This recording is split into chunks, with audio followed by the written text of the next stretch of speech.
Girl, wala na ba tayong nakalimutan? Mukhang wala na. Nako, pihado matutuwa si Tatay Igme sa sorpresa mo sa kanya. Siyempre naman, dapat i-celebrate natin ang unang araw ng pagiging senior citizen ng tatay ko. Ang swerte-swerte ng tatay mo sa'yo, pinsan. Hindi ako ang maswerte sa tatay ko. Ay, sana all talaga may tatay pa. Huwag ka malungkot. Ganun talaga ang buhay. Una-una lang. Hindi natin alam kung kailan tayo babawian ng buhay. Lahat naman papunta dun eh. Cheer up, girl. Saka, pwede ka naman makitatay para dalawa na tayong prinsesa sa bahay namin. Ay, bet ko yan. O sige, Gora Bells na tayo nang makapagluto na sa bahay. Isang pagdiriwang ang magaganap sa bahay ni Diana. Kaarawan kasi ng kanyang tatay na si Mang Igme. Yun ang kanyang ika-60 taong gulang. Hindi niya alam na ipaghahanda siya ng kanyang nag-iisang prinsesa. Kasama noon ni Diana ang kanyang pinsan na si Chuchay sa pamamalengke. Nang matapos ang dalawa sa pamimili, ay sumakay na sila ng tricycle at nagpatid sa kanilang baryo. Ngunit habang umuusad ang nasabing sasakyan, ay napansin nilang tila umiiba ito ng direksyon. Nagkatinginan ng dalawa. Mababaka sa mukha ni Diana ang pag-aalala. Teka lang po, Mamang Pogi. Bakit parang iba na po yung daan natin? Sa shortcut kasi tayo, ma'am. Para mas mabilis po yung biyahe. Ay nako kuya, huwag kang nange-etyos ha. Sinasabi ko sa'yo, kaya ko rin jumombag. Talaga ba? Nagkatinginan na magpinsan sa sinabing yun ng lalaki. Doon na nila naramdamang tila may mali. Lalo na at tila papasok na sa loob ng kagubatan ang kanilang ruta. Manong, itigil mo ang sasakyan. Bababa na kami. Mas lalo silang natakot nang makitang humisi ang lalaki at panay ang sulyap nito kay Diana. Ay nako, sinasabi ko sa iyo huwag ka magkakamali. Baka hindi mo kilala tong kasama ko. Anak niya ni Kaigme. Pakialam ko. Pakitid ng pakitid ang daang kanilang tinatahak. Mga damo at mga nagtataasang puno na lamang ang kanilang nakikita sa paligid.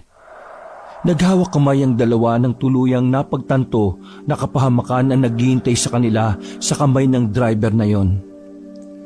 Lalo pa nang di nito maiwasang sabihin na labis itong nagagandahan kay Diana. Hindi naman nagkamali ng tingin ng lalaking yon dahil si Diana ay sadyang ipinanganak ng maganda. Makinis at maputi ang kanyang balat na parang labanos. Namana niya yon sa kanyang namayapang ina na mayroong dugong Kastila.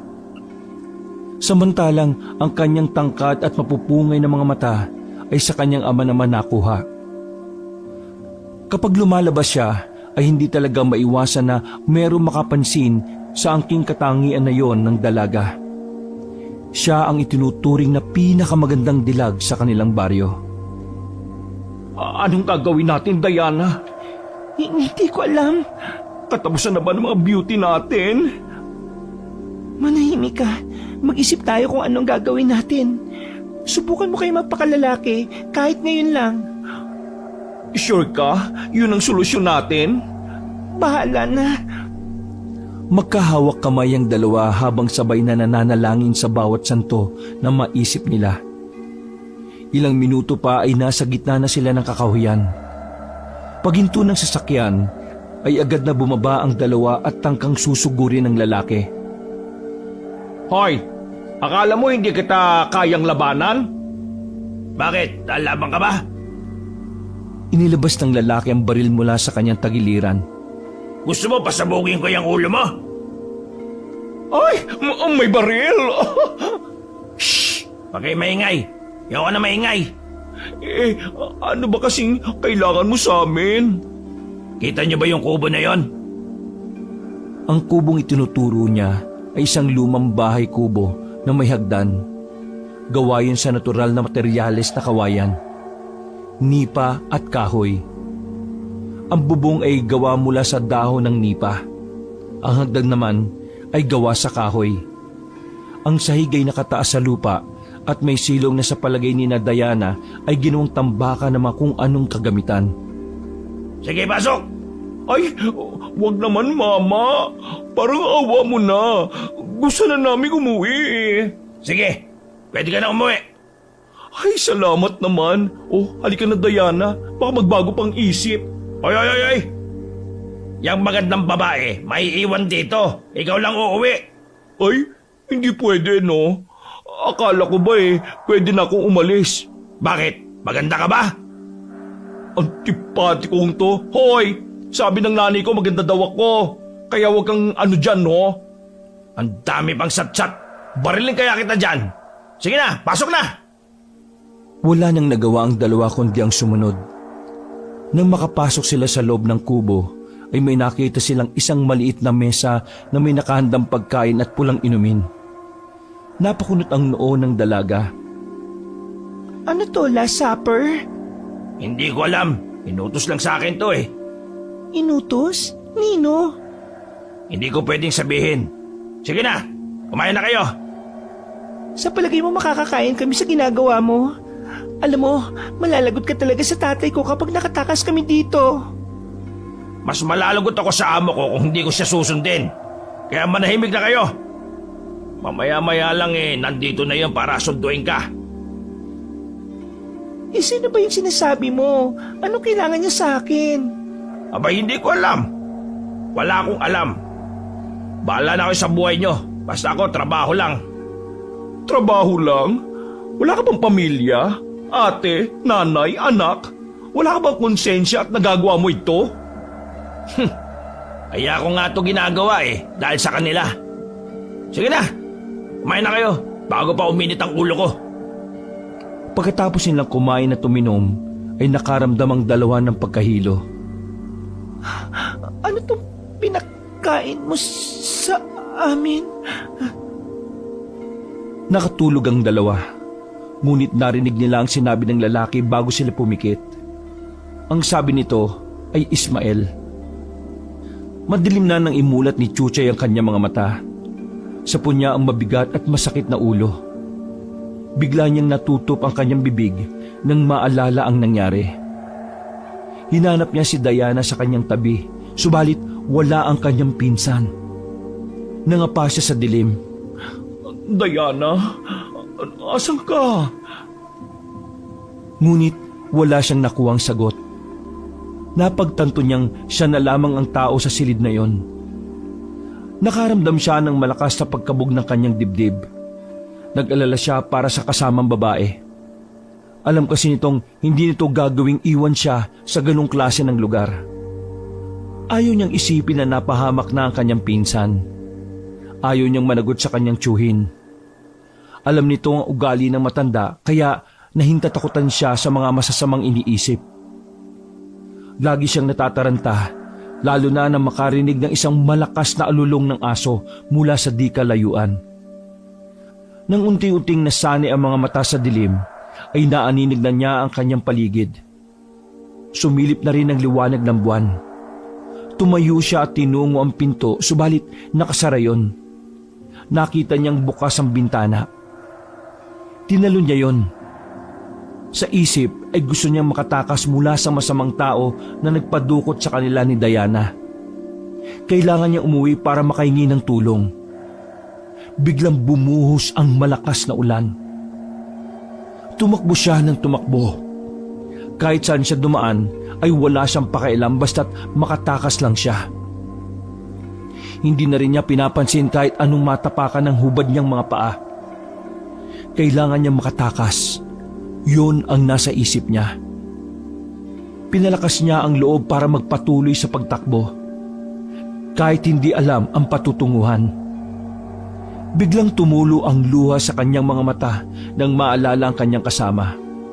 Ngunit wala na siyang magawa. Malayo na ang narating niya. Nang di nagtagal, ay naramdaman niyang tila may nakasunod sa kanya. Nakarinig siya ng malakas na pagaspas ng pakpak sa itaas. Tumingala siya ngunit wala siyang makita. Patuloy pa rin siya sa mabilis na pagtakbo. Hingal na siya at ramdam na niya ang hapdi at kirot ng kanyang mga paa. Hanggang sa nakalabas siya ng gubat at natunto ng kalsada. Para siyang isang ligaw na kaluluwa na pagala-gala sa kadiliman. Hanggang sa bigla na lang nagliwanag ang paligid niya. Isang nakakasilaw na liwanag ang bumulaga sa kanya sa pagtawid niya sa kalsada. Samantala, tahimik na nagmamaneho noon si Brando, kasama ang nakababatang kapatid na si Glenn. Sila ay inutusan ng kanilang lolo na pumunta sa baryong yon upang amuin ang nag-iisang landowner na nakikipagmatigasan na ipagbili ang kanyang lupain.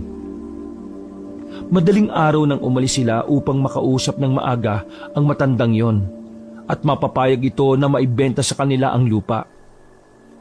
May plano kasi ang lolo nila na gumawa ng isang farm resort sa lugar. Maliit na lupain lang naman yon, subalit yun kasi ang kursyonadang pwesto ng kanyang lolo. Pumayag na ang dalawang katabing lupa, subalit matigas sa matandang kilala nila sa pangalang Igme. Pasulyap-sulyap si Brando sa nakababatang kapatid na noon ay panayang hikab dahil halos wala itong tulog ng gabi. Siya yung tipo ng lalaki na ginagawang araw ang gabi at ang gabi ay umaga. Lahat ay dinadaan sa kasiyahan. Isang happy-go-lucky na walang ibang hangad kundi ang makapagpaligaya ng walang iniintinding responsibilidad. Palibhasa ay may inaasahang bumubuhay sa kanya na ang kanyang lolo na may kaya sa buhay. Pumayag lamang itong sumama sa kanyang kuya Brando sa liblib na lugar na yon dahil nagsabi ang kanilang lolo na kung sino man ang makabili sa matanda ng lupa nito ay siyang magmamana ng malaki sa kanyang mga ari-arian. Sino ba naman ang aayaw sa tsansa na maging hayahay ang buhay? Ngunit sa di inaasahang pagkakataon ay biglang kinabig ni Brando ang manibela nang may mapansing isang babae na tatawid. Narinig ang malakas na tunog ng preno at ang pagaspas ng gulong sa kalsada. Ano ba? Mag-ingat ka naman!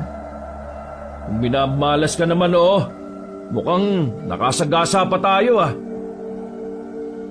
Ang kaninang namumungay na mga mata ni Glenn ay biglang napadilat nang marinig ang sinabi ng kanyang kuya. Naku, lagot na. Paandanin mo na. Mukhang wala namang tao na nakakita Ano? Ibig mong sabihin tatakbuhan natin to? Kuya, pag napatay mo yan, malaking kaso. Maraming pera masasayang. Di sige. Bumaba ka na ng kotse. Ha? Bakit? Sabi mo, takbuhan di ba? Di simulan mo na. Pambira naman Hindi kasi maganda yung ganyang katwiran mo Kailangan nating tingnan yung nadisgrasya natin at tulungan. Sige na, baba na! Bumaba ang dalawa ng sasakyan. Ngunit laking pagtataka nila na wala naman silang nakitang tao sa harap ng kotse. Oh, nasa na? Multo yata yung nasagasaan mo Ano ka ba? Tanda-tanda mo naniniwala ka pa sa multo. Biglang nakaramdam ng pangingilabot si Brando dahil sigurado siya na meron talaga siyang nakitang tumawid.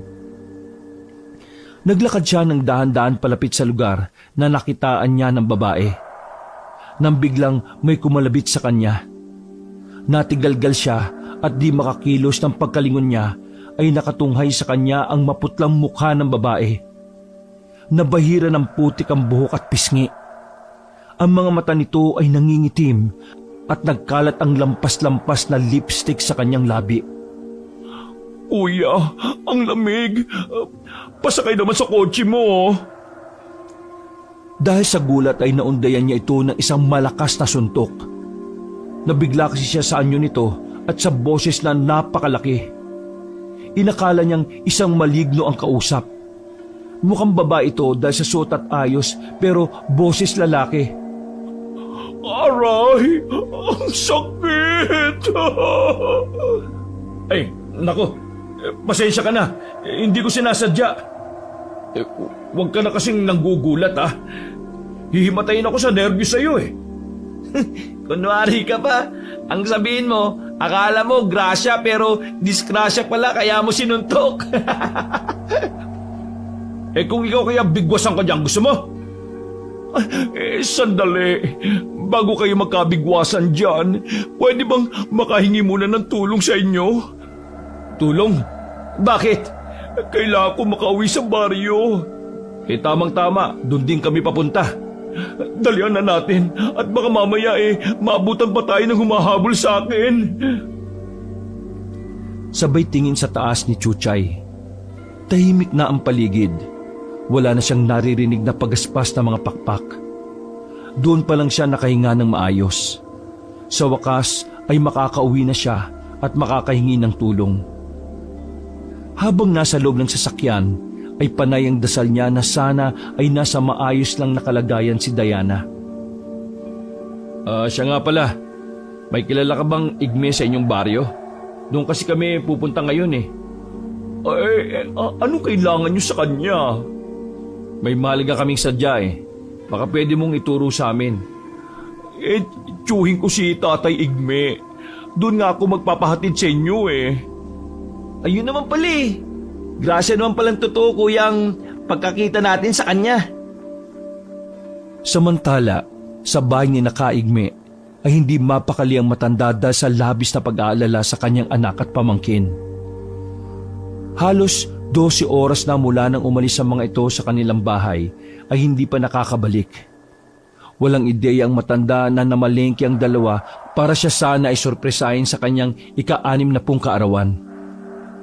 Kasama niya ang 6 na tanod sa kanilang bakuran. Galing na ang mga ito sa pabalik-balik na pag-iikot, subalit hindi pa rin nila natatagpuan ang dalawa. Kapitan ng barangay si Kaigme at isa sa pinakarespetadong tao doon. Kilala din siya bilang isang magaling at mabait na albularyo.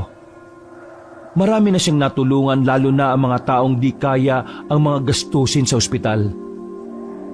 Dahil sa kanyang galing o husay sa panggagamot ng walang hinihinging bayad, ay marami ang nagmahal sa kanya. Kaya hindi na nakakapagtaka na gustuin siya ng mga tao bilang isang punong barangay. Dahil sa kawalan ng pag-asa ay napatulala na lang si Kaigme at maluha-luha dahil sa labis na pag-aalala. Natigil lang yon nang sabihan siya ng isang tanod na mayroong tumigil na sasakyan sa harap nila. Lumabas siya para tingnan yon. Isang puting kotse ang nakaparada sa labas ng kanilang tarangkahan. Isang maitim na lalaki ang lumabas mula doon at pagkatapos ay sumunod na bumukas ang passenger side ng kotse. Nagulat siya sa nakita.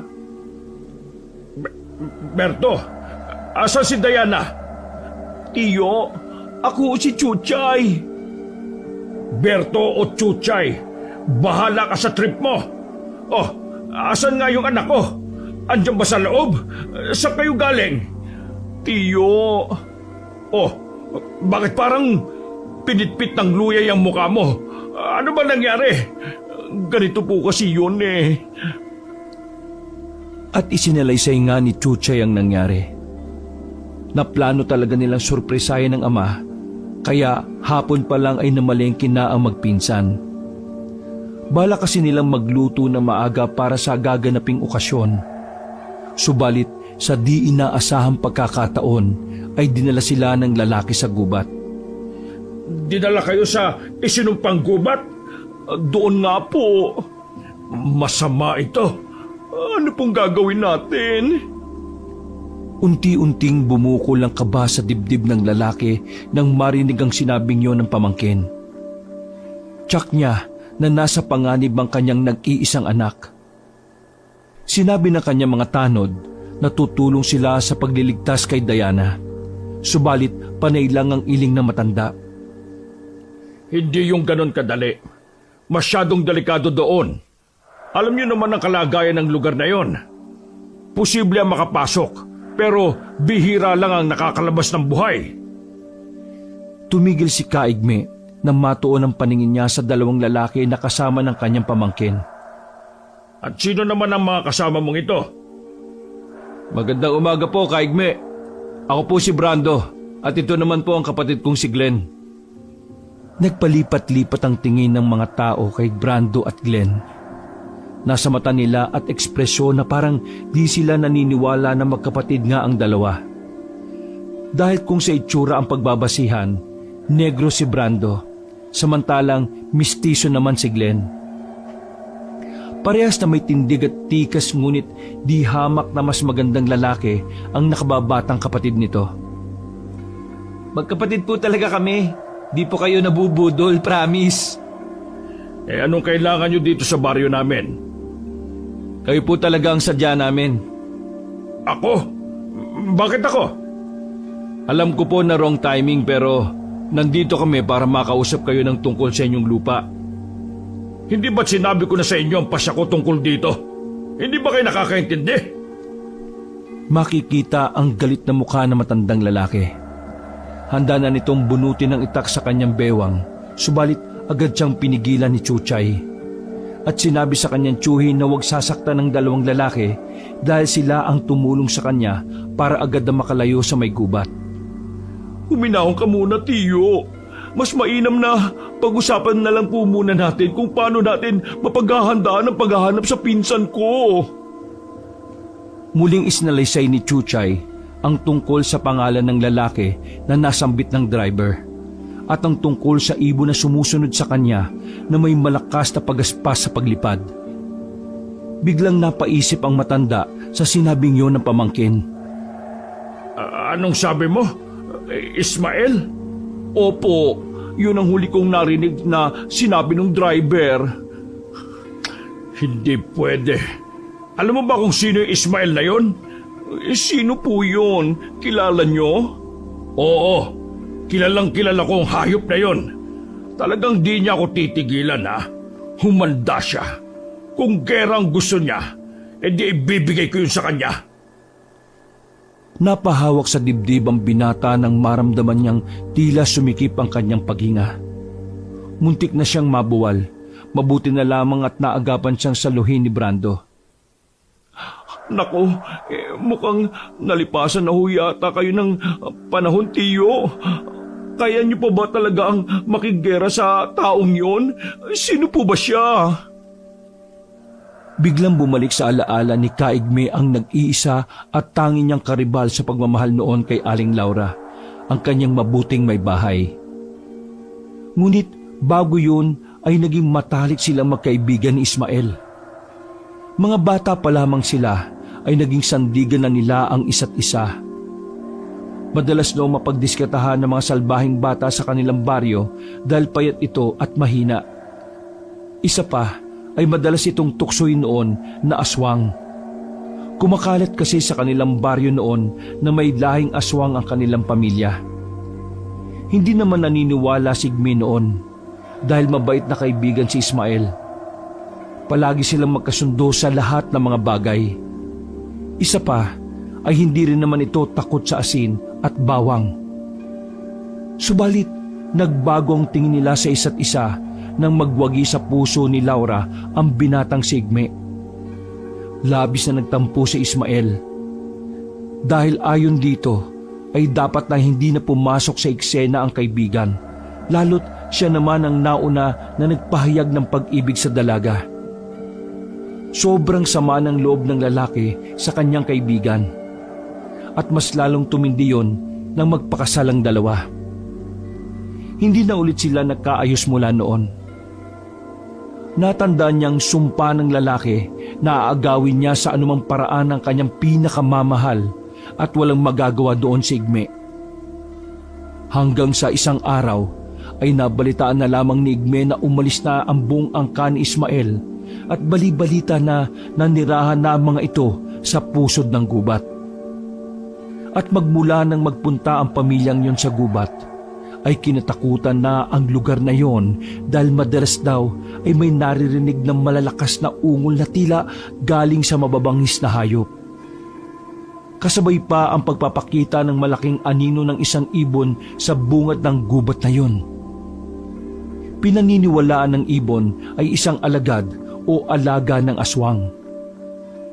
May taglay kasi itong mahika na tagabulag. Makikita ang anino nito sa lupa Subalit ang katawan ng ibon sa himpapawid ay hindi. Kaya rin itong linlangin ng mga tao sa pamamagitan ng kanyang huni. Kapag malakas ang huni ay malayo pa ang aswang na amo nito. Subalit kapag malapit na ito sa pinupuntiryang biktima ay humihina ng humihina ang huni nito. Marami ding kwento ang naipon tungkol sa mga taong nangahas na pumasok doon ang hindi na nakalabas ng buhay. Kaya magmula noon ay tinagurian na nila ang lugar na iyon na isinumpang gubat. Labis na nagtaka ang matanda kung bakit ang anak niyang si Diana ang kinuha ng kanyang dating kaibigan. Hindi niya maunawaan ang pakay nito. Tinulungan siya ni Brando at ilang tanod na may pasok sa kanilang bahay at pinaupo ito sa upuan. Doon niya nakita ang natitirang litrato nila ng misis. Nakasabit yun sa dingding. Noon niya napagtanto na kamukhang kamukha ni Laura ang anak nilang si Diana. Hindi kaya... Nakatunga nga si Brando, Chuchay, Glenn at ang mga tanod sa harap ni Kaigme. Hinihintay nila ang kasunod na sasabihin ng matanda. Subalit, imbis na ituloy nito ang sasabihin, ay humingi na lang ito ng tubig. Ano ba yan? Nakakabiti naman! Lumabas na ang mga tanod upang bigyan ng espasyo si Kaigme at ang kanyang pamangkin. Gayon din ang mga bisita nito. Umupo sa tapat na matanda si Brando. Agad nagawi ang tingin ng matanda sa litratong tinititigan nito. Asawa niyo po? Oo. Ang ganda po niya. Parang anak ng Kastila. May lahi naman talaga sila eh. Noong panahon ng Kastila, ay naging asawa ng kanyang ninuno ang isang sundalo na galing sa Espanya. Kaya ayan, iba talaga yung ganda niya. Oo nga po, ang ganda. Sigurado po ako maganda rin ang inyong anak sa personal. Abay oo naman. Dahil para silang pinagbiyak na bunga. Ano po bang may tutulong namin sa inyo, Kaigme? Napatingin sa kanya ang matanda. Sinusuri nito kung seryoso nga ba ang binata sa inaalok nitong tulong sa kanya. Biglang pumasok ang isang ideya sa kanyang isip. Alam kasi niyang mahihirapan na siya na magkikikilos dahil sa kanyang edad.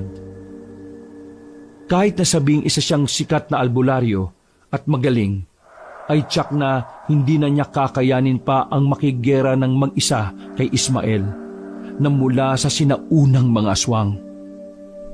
Oh, ito na po yung inumin ninyo. Inabot nito ang baso at mabilis na ininom ang tubig. Gusto niyong mabili ang lupa ko, hindi ba? Abay, yun nga po ang dahilan ba't kami nandito eh. O sige, ibibigay ko sa inyo ang kailangan ninyo, pero sa isang kondisyon. Ano po yun? Kailangan niyong maibalik ng buhay dito sa bahay ang anak kong si Diana. Basic. Yun lang pala eh. Ako na po gagawa nun. Oy, anong ikaw? Ako ang unang nakipag-usap sa kanya, no? Kaya ako ang magliligtas sa anak niya. O, teka. Ba't ba kayo nagtatalo? Mahaba pong kwento eh. Basta, isa lang dapat sa amin ang pwede ninyong makadil para pagbenta ng lupa ninyo. Kailangan niyo pong mamili sa amin. Bakit ako mamimili? Pwede naman kayong dalawa. Kung sino ang makakabalik kasama ng aking anak, sa kanya ko ibibigay ang kailangan ninyo. Game ako dyan, tatang. Sige po. Kung yan po ang may tutulong namin ayos lang po sa akin. Huwag niyong isipin na magiging madali ang gagawin ninyong misyon. Dahil tulad ng sinabi namin kanina, isinumpa ang gubat na yon. At ilan sa mga napapadpad doon ay hindi na nakakalabas ng buhay. Hindi naman ako naniniwala sa aswang eh. Panakot lang yan ng mga matatandang di marunong magsaluwal nung araw. Wala akong pakialam sa paniniwala mo, iho. Ang importante sa akin ay ang mabawi ang anak ko. Pero para masiguro na kakayanin nyo ang mga pagsubok sa gubat, kailangan nyo maging katulad ko. Katulad po na ano? Kailangan nyong matuto kung paano kalabanin ang mga aswang na yon. Basic naman yan, tanda. Oo, hindi ako naniniwala sa aswang. Pero madalas kong mapanood sa mga pelikula takot ang mga yan sa bawang o kaya asin. Hindi sa lahat ng pagkakataon ay bibida sa gera ang bawang at asin sa pagitan ng aswang at mga tao. Kung totoo na delikado ang mga taong yon, paano namin sila haharapin? Kailangan nyong magsanay bilang isang albularyo. Ako? Magiging mangkepueng? Ayoko, no? O edi umuwi ka na. Ako na lang dito. Napatingin si Glenn sa kanyang kuya. Napagtanto niyang seryoso itong tanggapin ang misyong inihain ng matandang albularyo. At ang ibig sabihin pa nun, kapag nagtagumpay ang kanyang kapatid, kay Brando mapupunta ang mas malaking porsyento ng kayamanan. Kayo naman. Nagbibiro lang naman ako Sige, kailan ba tayo magte-training? Dahil nagkasundo na ang tatlo, ay ipinaliwanag na ni Kaigme ang tungkol sa pamilya ng kanyang dating kaibigan. Sila ay mula sa lahi ng mga sinaunang aswang na di masyadong pamilyar sa mga tao. Di tulad ng mga pangkaraniwang aswang, ay hindi galing sa mutyang itim o ibong pispis ang kanilang pagkaaswang. Likas sa kanila yon at namamana sa bawat salinlahi. Sila kadalasan ay mailap sa tao at di masyadong nakikisalamuha. Mas pinipili nilang manirahan sa mga liblib na lugar tulad ng sa gitna ng kagubatan o sa itaas ng bundok. Sila yung gumagamit ng mga orasyon at hipnotismo. Galing sa kanilang utak ang kanilang kapangyarihan. Hindi sila tinatablan ng asin, bawang, kalamansi o tanso. Bahagyang mapipinsala sila ng mga yon, subalit ang talagang makakatalo sa kanila ay ang matinding orasyon din. Mga mahuhusay na antingero at mga bertud ang kadalasang nakakatalo sa kanila. Mga ritual at pagpapadalisay sa kapangyarihan ang isinasagawa ng mga ito upang lalo silang lumakas at malabanan ang taglay na kapangyarihan ng mga aswang.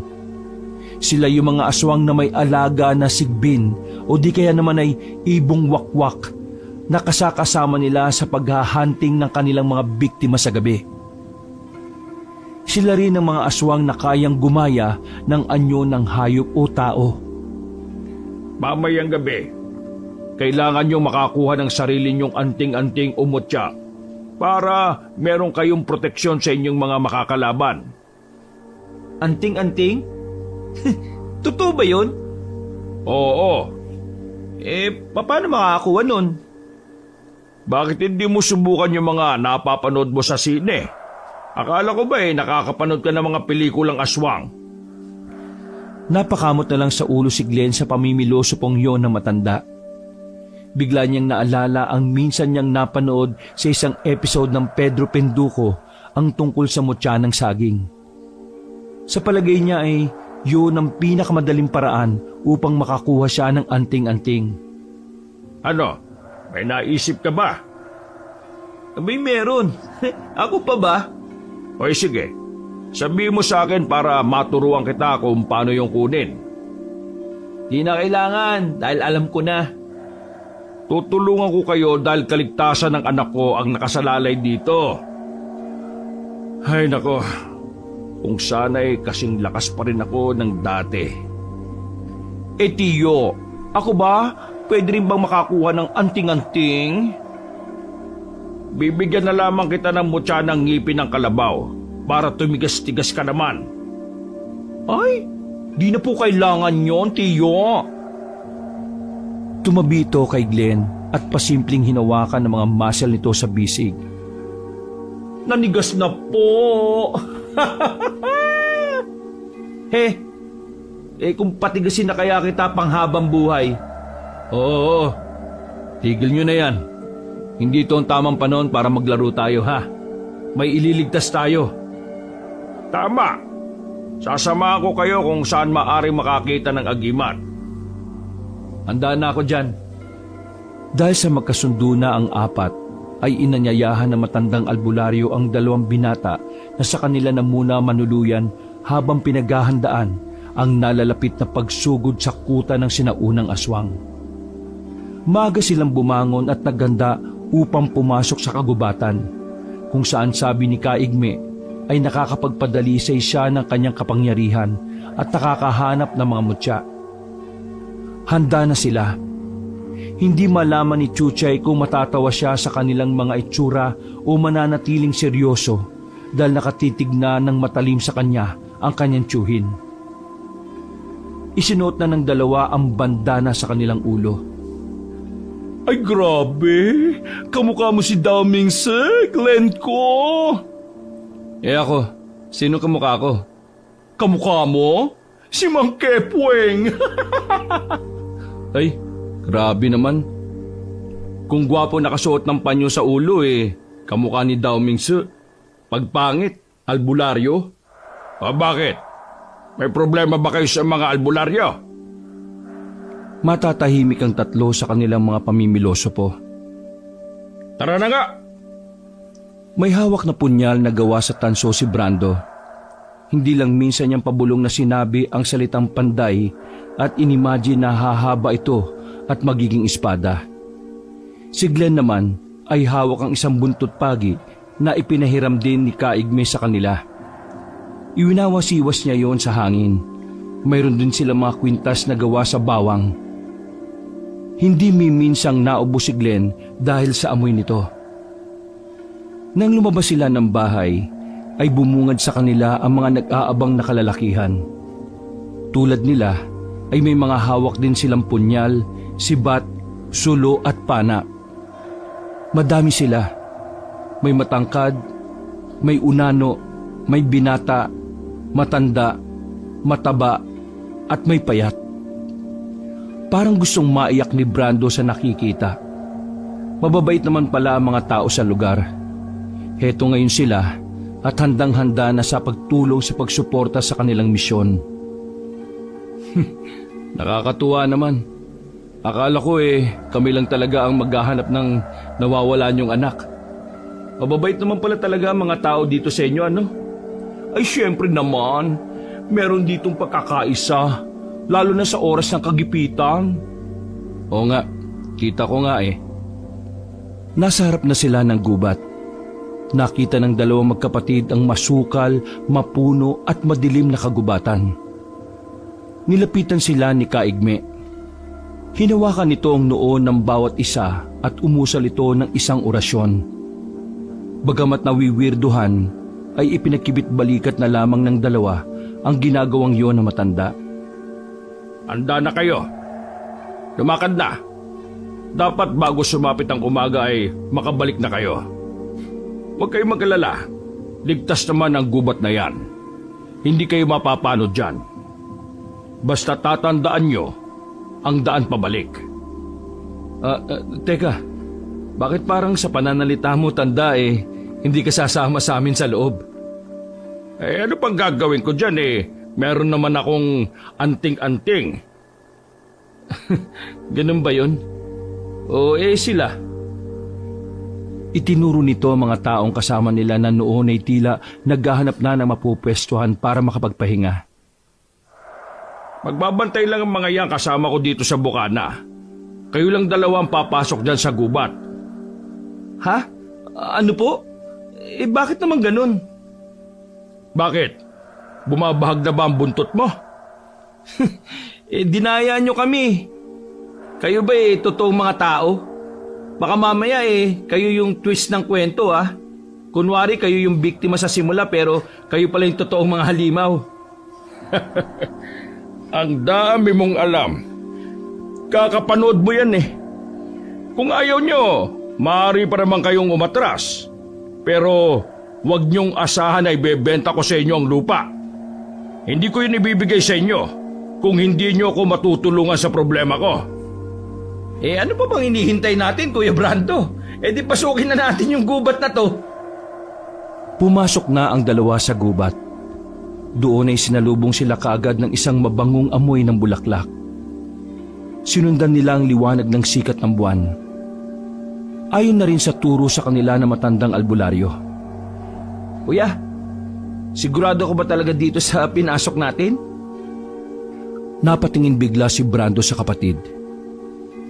Bigla ko kasing naisip Paano nga kung totoo talagang aswang yung makakalaban natin at di lang tayo pinagtitripan na matandang yun? Alam mo, kanino ko pa iniisip yan? Palagay ko trip lang to ng mga taong yun Baka gusto nila takutin tayo. Tapos, pagtatawanan. Tapos, hindi rin sa atin ibebenta ang lupa, tama ba ako? eksakto. Pero hanggat hindi natin nalalaman yung totoo, sakyan na lang muna natin sila. Sa tingin mo ba, kuya, may makukuha talaga tayong anting-anting dito? Matanda ka na para paniwalaan ng mga kwentong bata. Aba, mali mo. Ayos din naman siguro kung totoong may anting-anting tayo. Ang angas nun, di ba? O isa naman tayo mamumulot ng agimat dito, Aber? Yung agimat ng saging, madali lang kunin yon. Kailangan lang natin maghanap ng saging na nasa krus na daan. Kailangan maghanap tayo yung merong puso. Sakto naman ng pagliko nilang magkapatid ay tila nagkataon na meron nga silang nakita na sagingan. Agad nilang nakita ang ilang puno na may puso na hindi pa bumubuka. O yan, kita mo yan. O anong gagawin natin dyan? Tatapat tayo sa puso habang nakabuka ang ating bibig. Kusang bababa yung mutya ng saging. Ikaw na lang ang gumawa niyan. Di ako interesado sa agimat na yan. Aba, bahala ka. Nilapitan na nga ni Glenn ang puno. Tumapat siya doon at ininganga ang kanyang bibig. Wala pang 10 minuto ay may nalaglag na sa kanyang bibig. Nakuha ko na. Kuya, may agimat na ako. Masayang masaya ito habang ipinagyayabang sa kanyang kuya ang agimat ng saging na nakuha. Sige nga, patingin. Inuluwa ni Glenn ang bagay na yon na nasa kanyang bibig. Nang nasa palad na niya ito, ay tila ba ito nalusaw. Nalasahan na rin niya ang mapaklang lasa nun. Inilapit ni Brando ang mukha niya sa palad ng nakababatang kapatid. Sabay malakas niyang paghagalpak at ang paglipad ng isang maliit na ibon mula sa itaas ng saging na yon. Di naniwala ka na hindi totoong may agimat dito. Kung mamalasin ka naman talaga Ipot pala ng ibon yung nakuha kong agimat. Ay, nako. Ang baho, kuya. Maalat-alat. Napansin ni Brando na may namumuo ng pawis sa noo ng kapatid. Alam mo, kung mga adik lang siguro, kaya nating labanan Pero kung mga maligno o aswang, hindi ko alam Kinakabahan ako Ano kaya kuya, balik na tayo. Ang duwag mo. Tara na, maglakad-lakad na tayo. Di ikaw na matapang. Pag nahanap natin yung dalagang anak ng albularyo, sasabihin natin kay Lolo na ikaw ang nakapagpapayag sa may-ari ng lupa na may benta to sa kanya. Wow, talaga? Di ka ba nagbibiro? Tila himala naman biglang tumapang at naging mas mayabang ito pagkaraang marinig ang sinabing yon ng kanyang kuya Brando. Di niya alintana ang madilim, masukal at nakapangingilabot na lugar na yon. Sa kanilang paglalakad ay di minsang napalingon ng dalawa dahil sa iba't ibang klase ng ingay na kanilang naririnig. Bigla silang natigilan nang may maamoy silang mabaho. Nakakasulasok ang amoy nito. Parang patay na daga. May kumaluskos din sa likod ng damuhan. Kuya, ano yun? Inihanda nito ang hawak na buntot pagi. Hinawi naman ni Brando ang mga damo. Nakahinga sila ng maluwag nang makitang baboy lang pala ang kumukutkot ng lupa na nasa likod ng nagtataasang damo. Nagpatuloy sila sa paglalakad. Ipinagpatuloy din ng baboy ang pagkutkot ng lupa gamit ang paa niyang 4 na may suot na pink na medyas. Takot ako dun ah. Akala ko talaga aswang eh. Ewan, ala pa man naduduwag ka na. Pagkaraan ng ilang sandali, ay napatigil sila sa paglalakad na makaramdam ng pagod. May dinukot si Glenn sa kanyang bulsa. Inilabas niya roon ang isang kaha ng sigarilyo. Naalinti ka na. Oh, bakit na naman? Naiwan ko pala yung lighter. May napansin silang baga sa itaas ng puno. Nakita nilang may malaking lalaki na naninigarilyo doon. Pare, pwede ba makisindi? Ibinaba naman ng nilalang na yon ang kanyang mahaba at malaking kamay. Idinikit ni Glenn ang sigarilyo niya sa lalaki. Salamat pre ah. Sabi pa nito, at di na muli pang tinapunan ng tingin ang nilalang na yon sa puno. Wala naman pala talagang kakaiba sa gubat na to eh. Hindi na siguro kailangan to. Sabay tapon sa hawak na buntot pagi. Uy, ano ka ba? Pulutin mo nga yan. Ilang oras pa tayo dito sa gubat no? Baka kailanganin natin yan. Galit na sambit ng binata. Medyo naiirita ito sa kaingayan ng kapatid.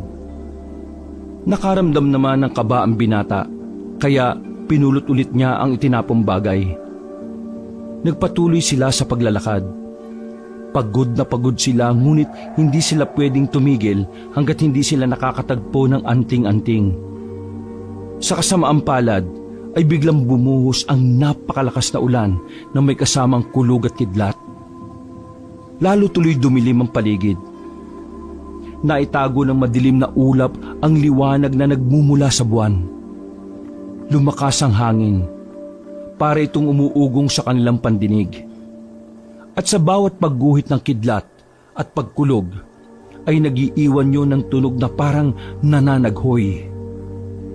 Tumindig ang kanilang balahibo sa karanasan na yon. Tumakbo sila at naghanap ng maaring masilungan. Hanggang sa may nakita silang isang bahay na bato. Tao po! Tao po! Wala yatang tao dyan. Tumuloy na lang tayo. Basa na tayo sa ulan, no? Lumangit-ngit ang pinto at bahagya itong bumukas. Sumilip sila sa loob at pilit na inaaninig ang loob nun. Wala silang nakitang tao, kaya dahan-dahan silang pumasok. Ngunit sa pagpasok nila ay may nakita silang nakasinding kandila. Yung bahay ay lumang-luma na. Halos manuot na sa ilong ang amoy ng mga bato. Tuloy-tuloy sila sa loob, sa sala. Ang sahig ay bitak-bitak na at ang mga batong pader ay kulay itim. Anong lugar kaya to kuya? Ewan ko. Ang weird ng pakiramdam ko kanina pa. Nakarinig sila ng malakas na kalabog sa itaas. Agad namang yung sinundan ni Brando.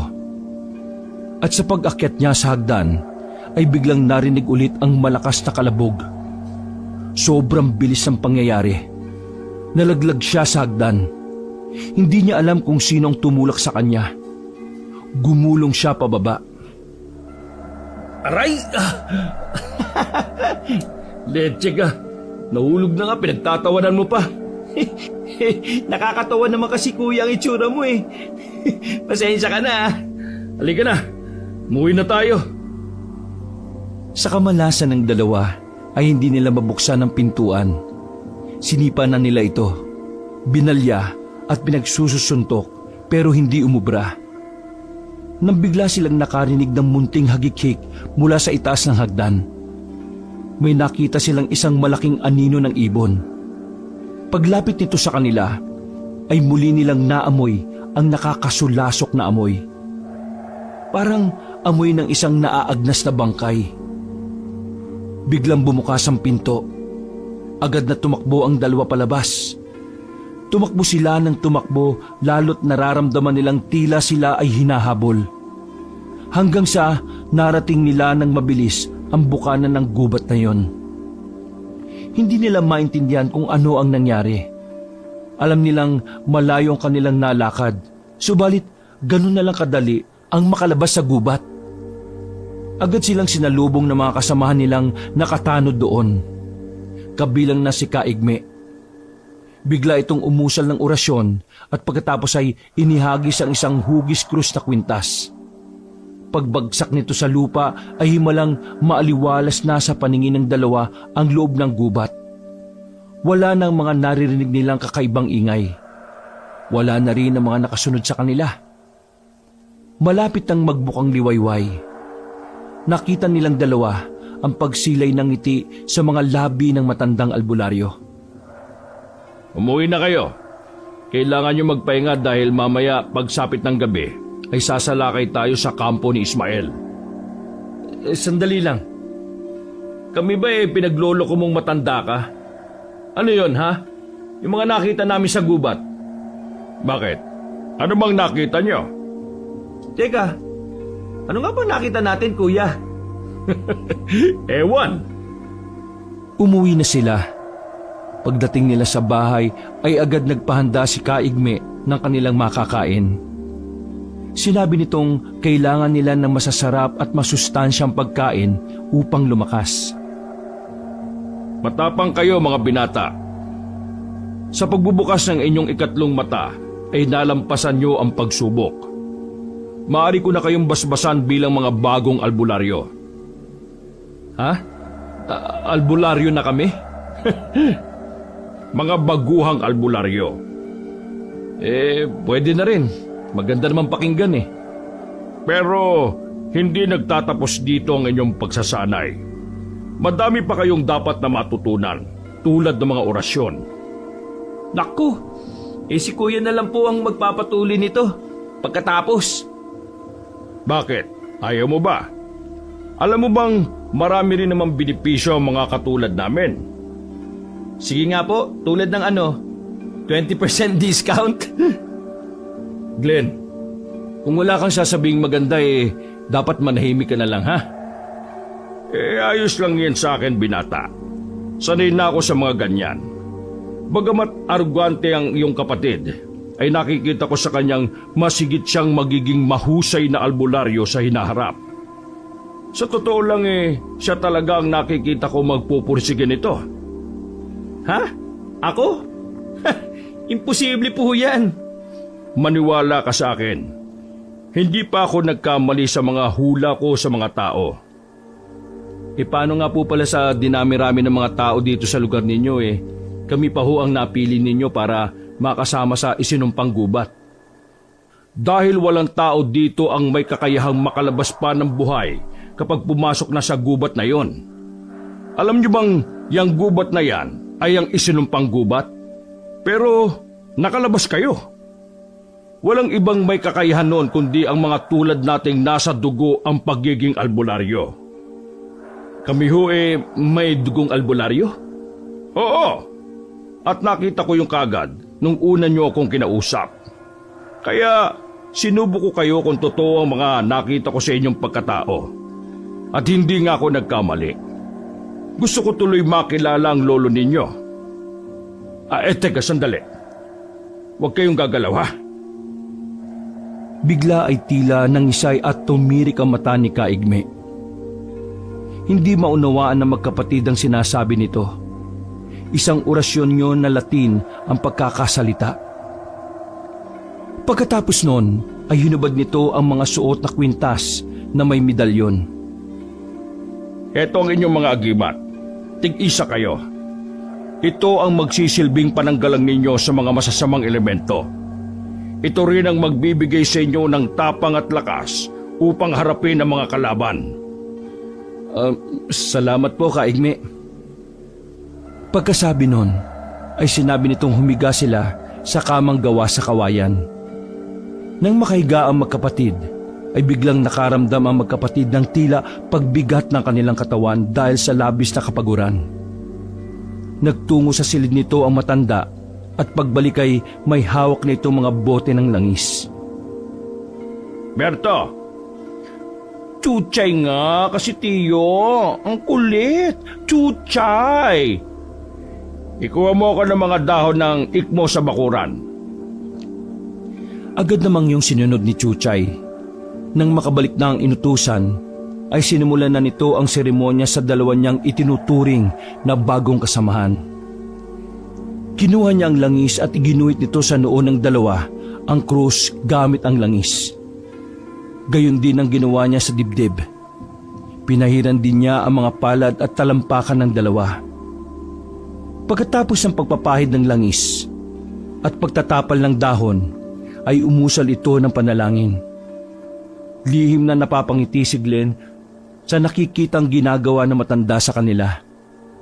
Hindi na nito napigilan ng sarili nang makita niyang hinihipan nito ang ulo ng kanyang kapatid. Gusto mo bang maging baldado? Natahimik si Glenn. Hindi niya nauunawaan ang ginagawa ng matanda. Basta ang alam niya ay napanood na niya ang ganong eksena sa isang pelikula. Ikaw na magkasikaso sa pilosopong yan, Berto. Hindi na rin maintindihan ni Glenn kung bakit tila nga nagkatotoo ang sinabing yun na matanda. Hindi niya maigalaw ang kanyang katawan. Ang kanyang paningin ay tila nagayuma din nang makita niya ang isang babae na lumapit sa kanya. At hinilot-hilot ang kanyang katawan. Kapansin-pansin ang makinis at mabibilog nitong hita sa suot ng maikling shorts at ang mabalbong braso nito sa suot na sleeveless top. Nakalugay ang maayos ngunit maikling buhok. Morena nga ito, ngunit panalo naman ang tangos ng ilong at haba ng pilikmata sa maamo nitong mga mata. Ang ganda mo. I know, right? Ang nangyayari sa dalawang magkapatid ay normal na reaksyon lamang ng kanilang katawan dahil sa ginagawang pagbubukas ng ikatlo nilang mga mata. Dahil biglaan yon, ay tila nagkaroon ng mga guni-guni ang dalawa at namanhid ang kanilang mga katawan. Pagkatapos mamasahe ang kanilang katawan, ay sumunod naman na kumuha ng dahon ng ikmo si Kaigme. Ang bawat dahon ay nilalagyan niya ng langis at idinadarang ng bahagya sa apoy. Pagkatapos ay saka naman ito itatapal sa iba't ibang bahagi ng katawan ni Glenn at Brando. Doon pa lang tila gumiginhawa ang pakiramdam ng dalawa. Sige, pagpahinga na muna kayo. Maaari kayong matulog kung gusto nyo. Sige po, salamat po. Walang anuman. Teka, Berto, halika nga. Tiyo naman eh. Ilang beses ko magsasabihin sa inyong hindi Berto, kundi mamayang gabi. Kailangan nating maganda. Tama po. Kailangan nating mailigtas si Diana. Ano na kaya nangyari sa kanya? Huwag ka mag-alala. Alam kong buhay ang anak ko. Hinihintay niya tayo. Bigla silang natigilan na may tumatawag ng pangalan ni Kaigme sa labas ng kanyang bahay. Kapitan! Kapitan! Oh, ano nangyari, Iman? Ba't ka umahangos? May nakita mong bangkay sa tabi ng sapa. Babae! Nagkatinginan na magtiyo sa narinig na balitang yon. Ganon din ang dalawang nakaiga sa papag. Hindi maiwasang mga lisag ang balahibo nila sa mga naririnig. Inisip nila na may posibilidad na baka si Diana ang bangkay na yon. Agad na sumama ang dalawa kay Iman upang tingnan ang sinasabing bangkay sa ilog. Pagdating nila doon, ay nakahinga ng mahusay si Chuchay nang makitang hindi ang magandang pinsan ng bangkay na natagpuan. Karimari-mari ang itsura ng patay na yon. Hinuha nila ay hindi tao ang may gawa kundi aswang. Sino ba yung bangkay na yan? Mukhang hindi taga rito, Tiyo. Hindi pamilyar sa akin ang mukha eh. Ay nako, sumusobra na talaga ang mga aswang na yan ah. Masyado na nilang pinipinsala ang mga tao dito. Nakakatakot na nga po talaga. Pero mabuti na lang at hindi yan si Diana. Tara, umuwi na po muna tayo. Kung ayaw nyo, ako na lang. Mabuti pa nga. Susunod na rin ako maya-maya. Kailangang ayusin ko muna ang gulong ito sa barangay ko. Samantala, sa bahay ay nakita ng dalawa ang pagpasok ni Kaigme. Seryoso ang mukha nito. Agad itong lumapit sa kanila. Oh, kumusta na pakiramdam ninyo? Maayos na po. Mabilis nitong inalis sa mga dahong nakatapas sa katawan ng dalawa. Umuwi na kayo kung saan man kayo nanggaling. Po, hindi ba't sabi nyo ililigtas pa natin ang anak ninyo? Ako nang bahala sa anak ko. Delikadong lugar na ito, mga iho. Hindi nyo alam kung gaano kalupit ang aswang nakakalabanin ninyo. Sige na, tumayo na kayo dyan. Paano naman po yung lupa? Ibibenta nyo ba? Oo, basta bumalik kayo sa ibang araw. Ayos! Natigilan sila na makarinig ng mga kaluskos mula sa labas ng bahay. Paparating si Chuchay. Binuksan niya ang pinto at bumungad sa kanyang paningin ng tatlo. Iyo, bakit narito pa kayo? Naisip ko kasi na mas importanteng makausap ito mga bisita natin. Ay, ganun ho ba? Sana pala sumabay na kayo sa akin kanina. Pero in fairness ang bilis nyo. Talagang nauna pa kayo sa akin. Pinapauwi ko na nga itong dalawang to Hindi sila bagay sa lugar natin. Po? Bakit po? Hindi na natin sila kailangan dito. Dalian niyong umalis. Kayo, bilisan niyo. Pero, teka ho. Bakit ka ba kontra ng kontra, Chuchay? Hayaan mo na silang makalis dito. Baka makasagaba lang sila sa paghahanap ko kay Diana. Ano pong sabi ninyo? Agad na lumayo si Chuchay sa tatlo. Alam na niya na may maling nangyayari sa kanyang tiyo. Mag-iingat kayo! Hindi siya ang tiyo ko! Mabilis na kumilos ang dalawa. Tumakbo sila palabas ng kubo. Naiwan sa loob ang matanda. Nakatingin lang yun sa tatlo hanggang sa makalabas. Ano bang nangyari? Oo nga, ang gulo, Chuchay. Nililing lang tayo ng taong yan. Hindi yan ang tiyo ko. Kailangan natin makalis dito ngayon din. Paano mo nalaman? Mula sa labas ay nakita nilang paparating ang isa pang kaigme na may kasamang isang tanod. Berto, anong ginagawa niyo dito sa labas? Kayo, ba't inalis ninyo mga gamot? Malakas na ba kayo? Natulala ang dalawa sa nakita. Maya-maya ay nagpalipat-lipat ang tingin ng mga ito sa mukha ni Kaigme at sa kubo. Ano bang nangyari? Para naman kayo nakakita ng multo niyan. Agad na nagsumbong si Chuchay sa matanda. Doon umalingasaw ang mabahong amoy ng aswang. Umalingaw-ngaw rin ang alulong ng mga aso. Tumingin sila sa itaas at napansin nila ang mga nagliliparang ibon sa itaas na walang direksyon. Hayop ka, Ismael! Harapin mo ako ngayon din! Ngunit wala itong naging tugon. Alam ng tatlo na naiwan nila ito sa kanilang kubo. Lumabas ka dyan! Huwag kang duwag! Akala mo maisahan mo kami? Aswang ka? For your information, with emotion and feelings, hindi ako tinatawag ng Chuchay ng tiyo ko, no? Kanina, chuchuchay-chuchay ka dyan? Babagsik kang ang aswang ka, pero bobo! May lumabas na itim na aso mula sa loob ng bahay. Malakas na malakas ang paghinga nito. Umaangil yon sa harap ni Kaigme. Akala mo ba'y uurungan kita? Bakit di mo ipakita yung tunay na anyo mo? Maglaban tayo! Lakas sa lakas! Ngunit nanatili lamang yon sa anyong aso. Nilipitan yon ni Kaigme. Nagsimula na ang sagupaan sa pagitan niya at ng asong itim.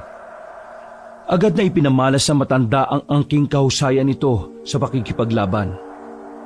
Gamit ang kanyang kaalaman sa anting-anting, ay nagawa nitong higitan ang bilis at lakas ng kalaban.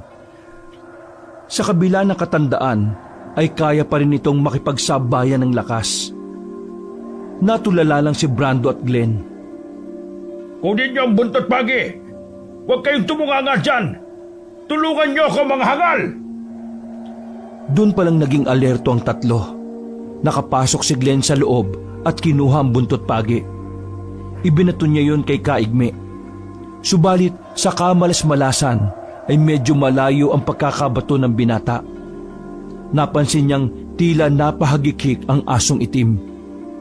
Isang nakakalokong ngiting aso ang nakita ni Glenn.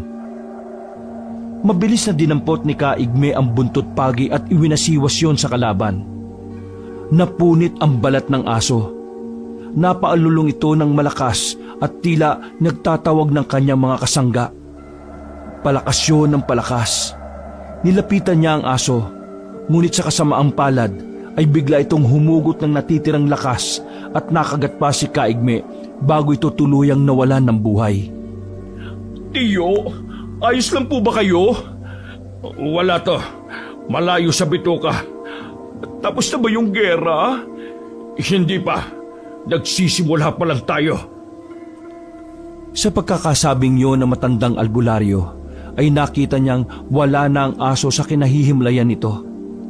Isang nakahubot-hubad na lalaki ang kanilang nakita. Nakilala yun ni Chuchay. Siya yung driver na nagdala sa amin sa gubat.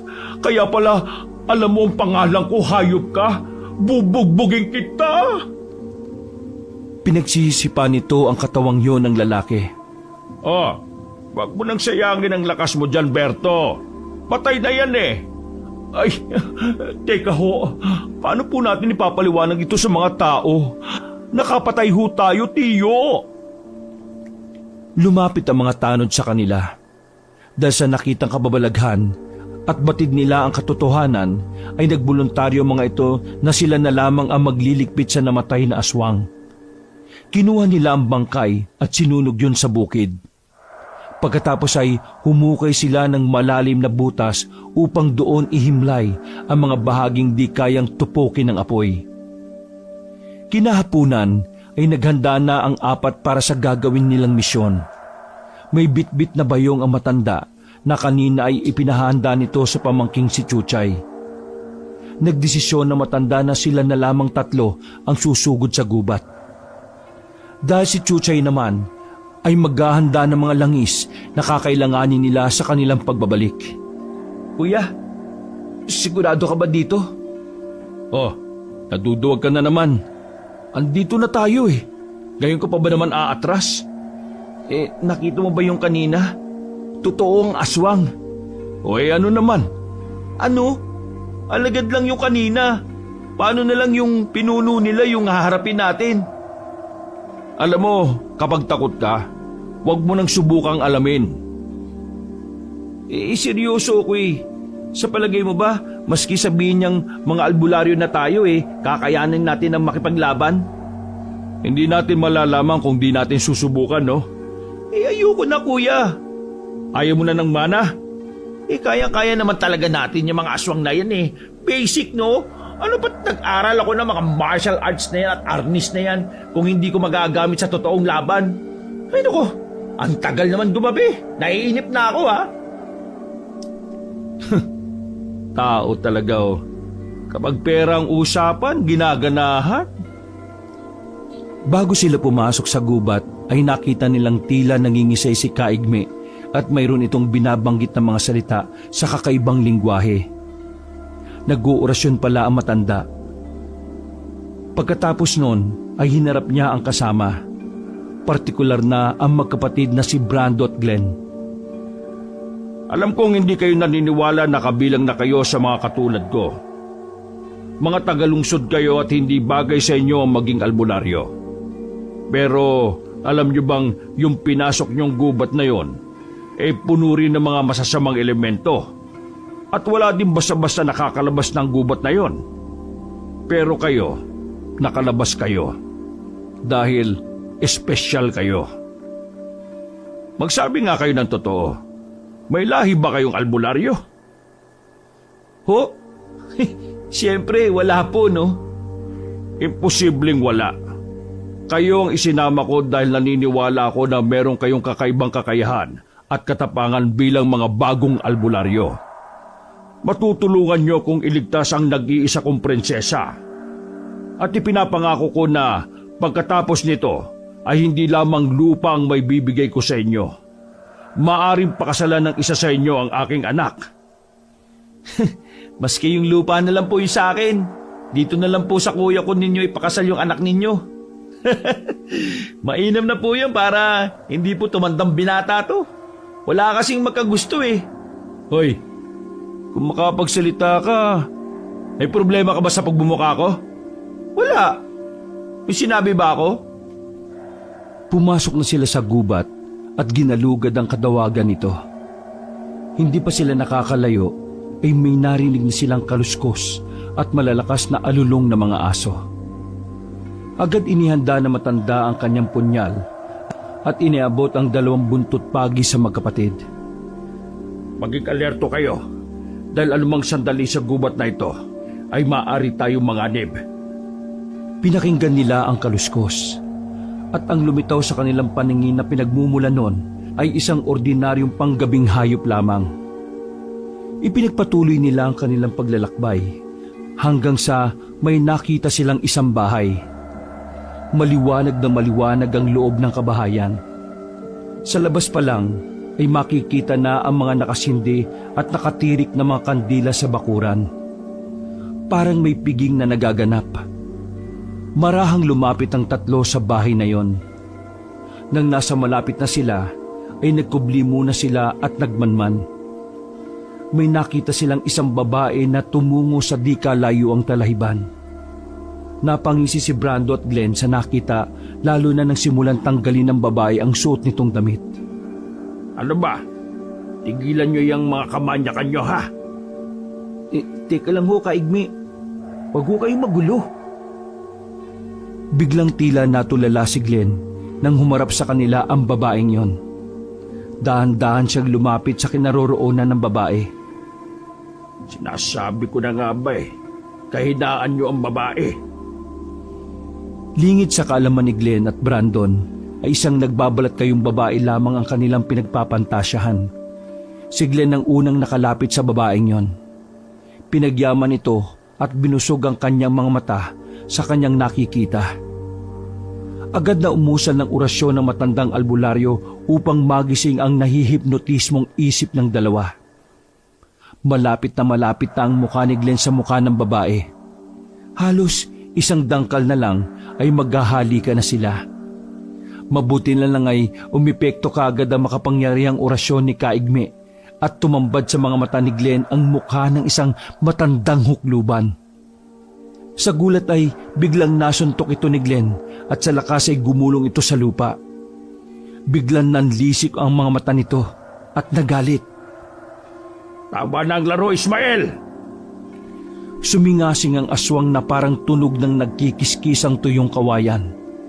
Napangiwi sila sa tunog na yon at tinakpan nila ang kanilang tenga. Iyan na ba yung sinasabi niyong aswang na dumukot sa anak ninyo? Siya nga! At wala nang iba. Maligaya ako at muli tayong nagkita, kaibigan kong Igme. Manahimik ka! Hindi tayo magkaibigan! Nasaan ang anak ko? Ibalik mo ang anak ko! Ikaw naman, masyado ka namang seryoso sa buhay, Itay. Di ba ako nagkamali ng dinig? Tinawag ka niyang tatay? Manahimik ka, Ismael! Anong kalokohan ang pinagsasasabi mo? Akin na ang anak mo. Hindi ko na siya isusuli sa'yo. Kung gano'n kailangan mo munang dumaan sa ibabaw ng aking bangkay bago mo tuluyang maangkin ang anak ko. Magtutos tayo! Bakit ba napakadamot mo? Anong napakadamot? Ikaw ang perwisyo. Akin ang anak ko!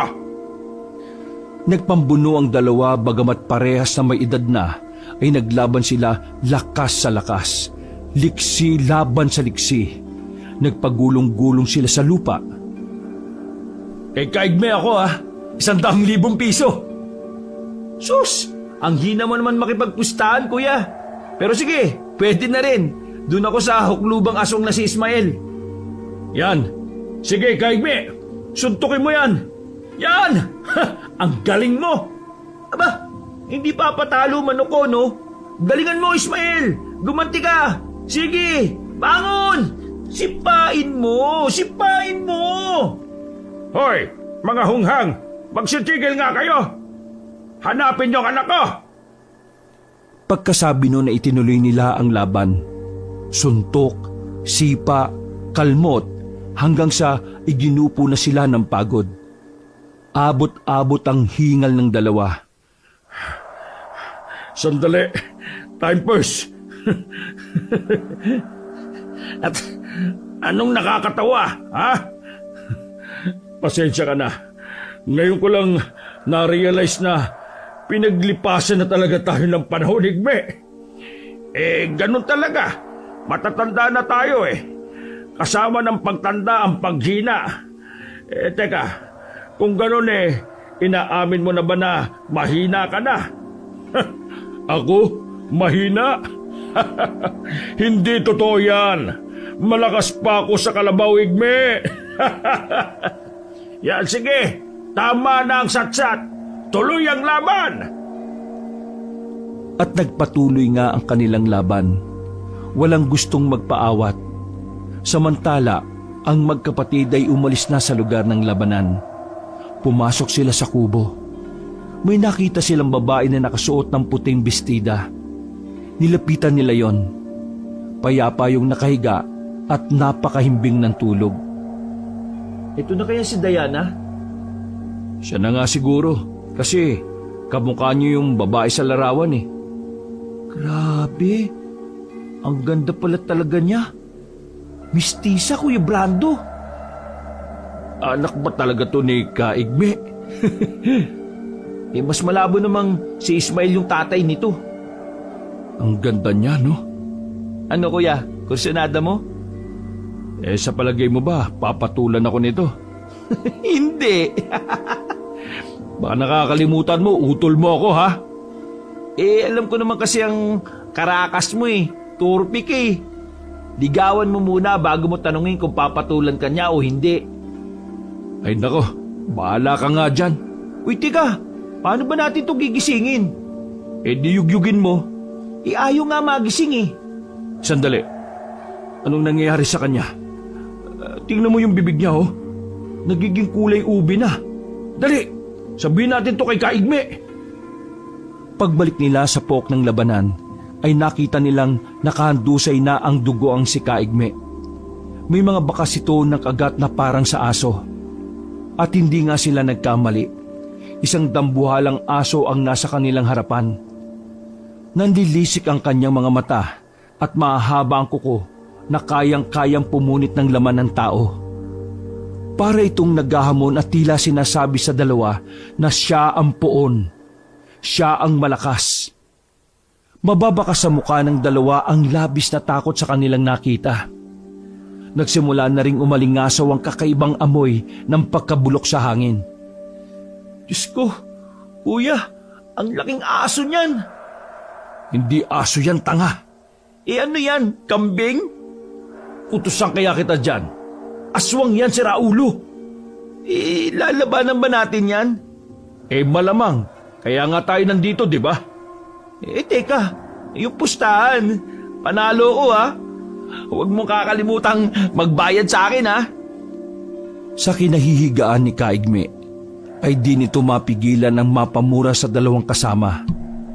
Nais nitong tumayo para pagsusuntukin ng dalawa, subalit nahihirapan siyang gawin yon dahil sa maraming sugat na natamo buhat sa pakikipaglaban.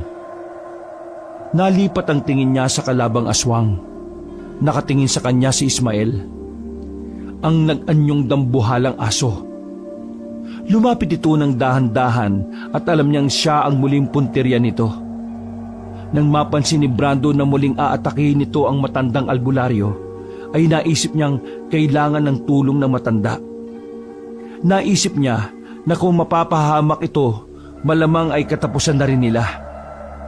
Glenn, pagtulungan natin ang aswang na yan. Sige kuya. Naging alerto ang dalawa.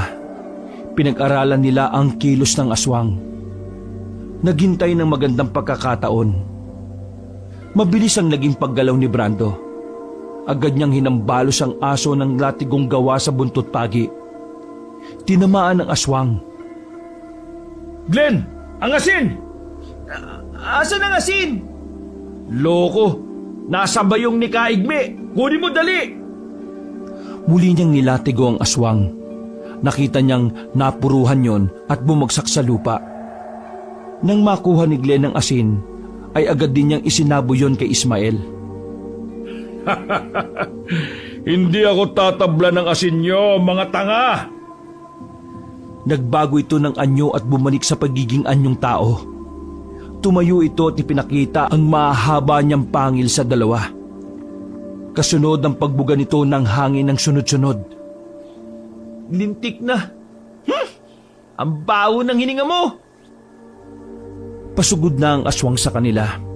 Ang atensyon ni Ismael ay nasa dalawang lalaki dahil nakuha ng mga ito ang inis at galit niya. Hindi niya namalayan ang unti-unting pagbangon ni Kaigme. Ibinuhos niya ang buo niyang lakas para sa kanyang huling pagsugod. Itinarak niya ang punyal na binasbasan niya ng kanyang pinakamabisang orasyon sa likod ng kalaban.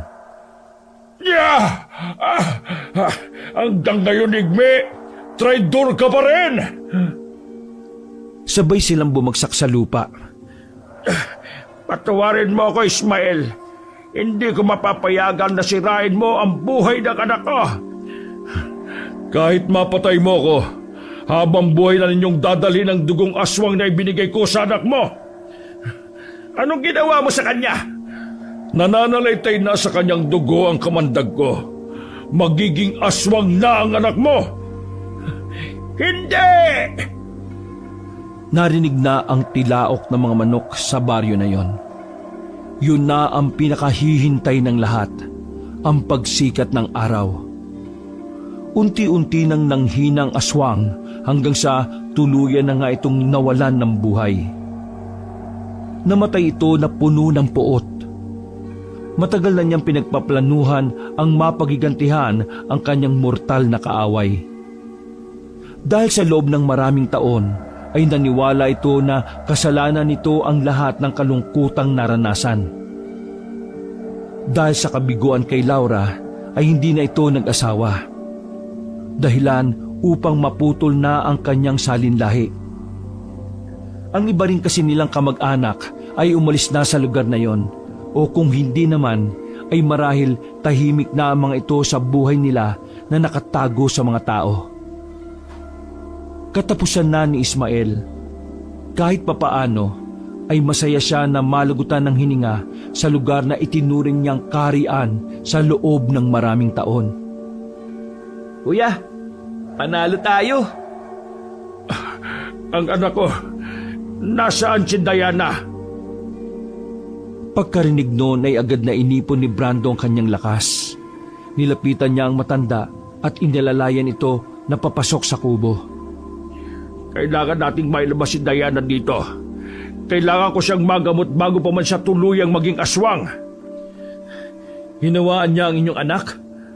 Oo, at maging ako ay hinawaan din niya. Ano na pong gagawin natin? Kayo ang gagamot sa amin, mga anak. Yun lang ang nasabi ni Kaigme at nawala na siya ng malay. Glenn, tulungan mo ako. Ikaw na ang bumuhat sa babae at ako na dito kay Kaigme. Sige kuya. Pagdating nila sa bukana ng gubat ay nag-aabang na ang taong bayan. Pagkakita sa apat ay maagap nila itong sinalubong at agad na binitbit ang mga sugatan. Pagdating nila sa bahay ni Kaigme ay may nakaparada doong isang bagong sasakyan. Nakilala ni Brando ang kotseng yon. Alam nilang yun ay pagmamay-ari ng kanilang lolo. Pagkakita sa kanila ng lalaking nasa loob ng kotse, ay lumabas ito at kinumusta ang dalawa. Ayos lang naman po kami, Lo.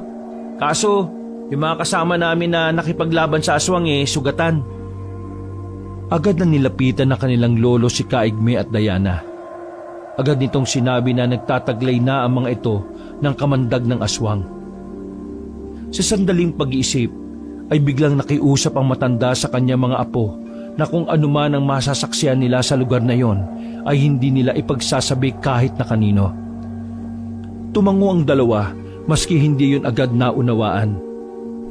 Sinabi nito na Italya ang dalawa. Noon ay unti-unti nang nagbabago ang anyo ng mag-ama. Nangingitim na ang paligid ng kanilang mga mata at tumatalim na rin ang kanilang mga titig. May inilabas na kwintas ang lolo nila at nanghingi ng langis. Mabilis na kinuha ni Chuchay ang mga langis ng kanyang tiyo. Nanghingi ulit ito ng baso. Pagkakuha ng mga kailangan nito, ay naglagay siya ng langis sa baso at ibinabad doon ang kanyang kwintas na may palamuting pangil na kalaunan ay nalaman niyang mutya ng pangil ng buwaya. Hindi makapaniwala ang magkapatid sa kanilang nakikita. Napagtanto nilang totoo nga ang sinasabi sa kanila ni Kaigme na may dugo silang albularyo.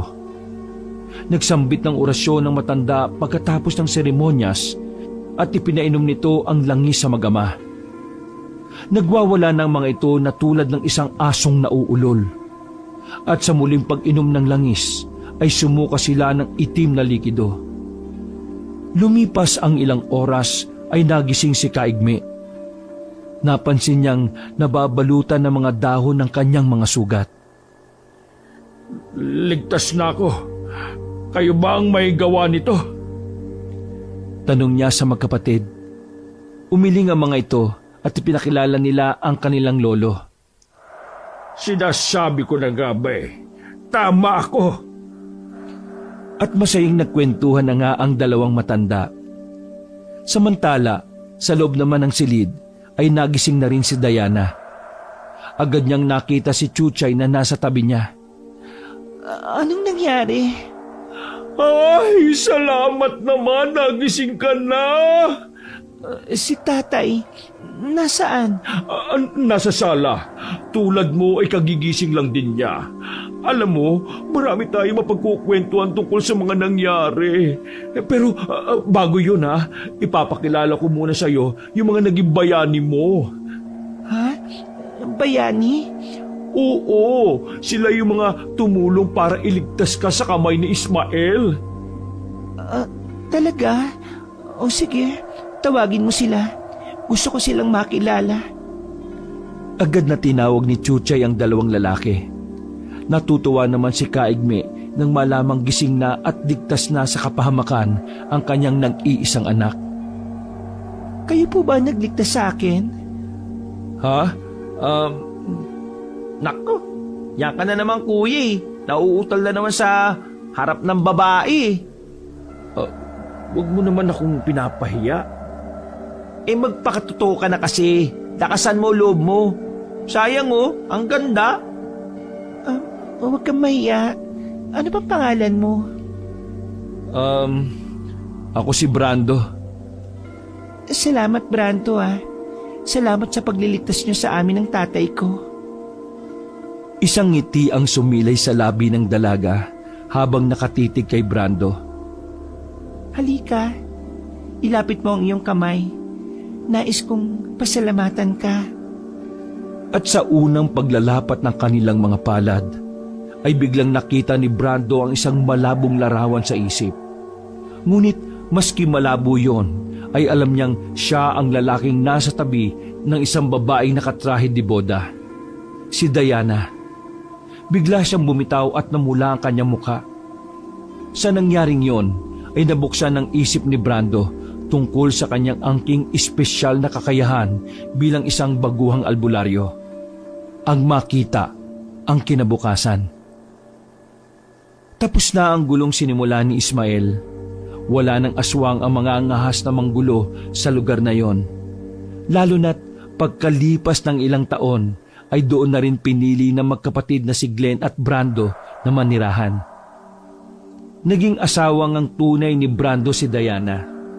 Samantalang si Glenn naman ay pinamahalaan ang magandang resort ng kanyang lolo. At isa na nga rin itong tanyag na manggagamot. Sadyang maiwaga ang mundo. May mga nangyayari na mahirap talagang paniwalaan at may mga pagsubok na mahirap lagpasan. Ngunit sa kabila ng iba't ibang kaganapan ng tao dito sa daigdig, ang pinakamahalaga na malaman ng lahat na dapat ay manatili silang mabuting tao. Piliin dapat ang magpakabuti para mabuhay ng masaya. Ang pagyakap sa kasamaan ay walang kahantungan kundi kalungkutan at kamatayan.